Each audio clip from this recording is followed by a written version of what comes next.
जय जगन्नाथ। तो आपण मानक अनुरोध वीडियोटी जदि भल लगे ताले वीडियोटी को लाइक शेयर सब्सक्राइब करने।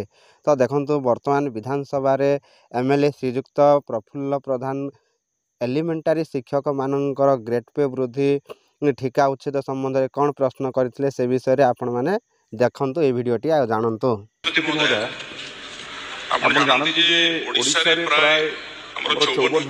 प्राथमिक विद्यालय रही प्राय 1.5 लाख अधिक शिक्षक शिक्षयित्री शिक्षादान कर।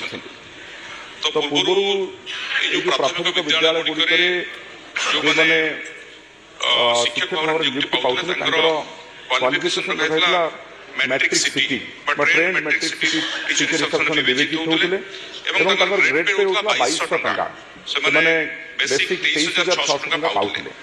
2017 मसीहा तत्कालीन सरकार शिक्षक मान जो क्वालिफिकेशन अपग्रेडेशन कले मैट्रिक बदले मैट्रिक बदले इंटरमीडिएट सीटी कले से प्लस 2 सीटी पास कर शिक्षादान कर। किंतु ग्रेड पे जो बढ़िया कथा से अनुसार सेटा 22 ରୁ 28 होबा कथा 2017 मसीहा अपेक्षा अच्छा। तो 22 राज्य ऑलरेडी ये व्यवस्था को ग्रहण कर सारी train intermediate teachers grade pay को 42 टंका अथच ओडिशा से कथा हो पारे। पूर्व सरकार समय ये दाबी चलता नूतन सरकार आसला ये दाबी को त्वरान्वित कर प्राथमिक शिक्षक महासंघ रही आज से प्राय 40-50 हजार शिक्षक राजस्व बसुन ये गोटे बड़ दाबी रही। द्वितीय दाबी है जो कॉन्ट्रैक्चुअल पॉलिसी उच्छेद कर पूर्व सरकार समय 2023 तत्कालीन मुख्यमंत्री माननीय नवीन पट्टनायक 42 विभाग ठिका उच्छेद करते 57,000 कर्मचारी उपकृत होते।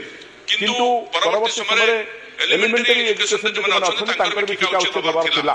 नूतन सरकार आसवा प्रथम प्रतिश्रुति देते आसवा पूर्व प्रतिश्रुति देते कि आम प्रथम कैबिनेट रे ये दुईटी कार्य करेबू ठिका उच्छेद करेबू एलिमेंटरी शिक्षक मानकू कॉन्ट्रैक्चुअल शिक्षक नहीं आम रेगुलर करेबू एवं ग्रेड पे बढ़ेबू तो इंटरमीडिएट टीचर मान्यता दबू।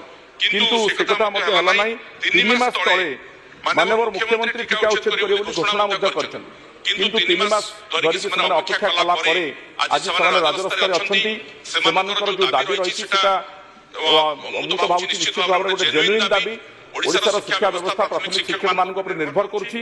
जदि माननीय मुख्यमंत्री कहते जो मैंने 6 वर्ष धरिक ठिका कार्यकाल को मूल दरमा मूल चाकरी में मिसाइवाई जो नेशनल इनक्रीमेंट करने जो दाबी रही 2200 ग्रेड पे बदले अति कम 2800 ग्रेड पे जो अना जाऊँगी उपकृत हे। अनुरोध कर माननीय शिक्षा मंत्री को सरकार ये विचार करूँ शिक्षा मान दाबी को ग्रहण।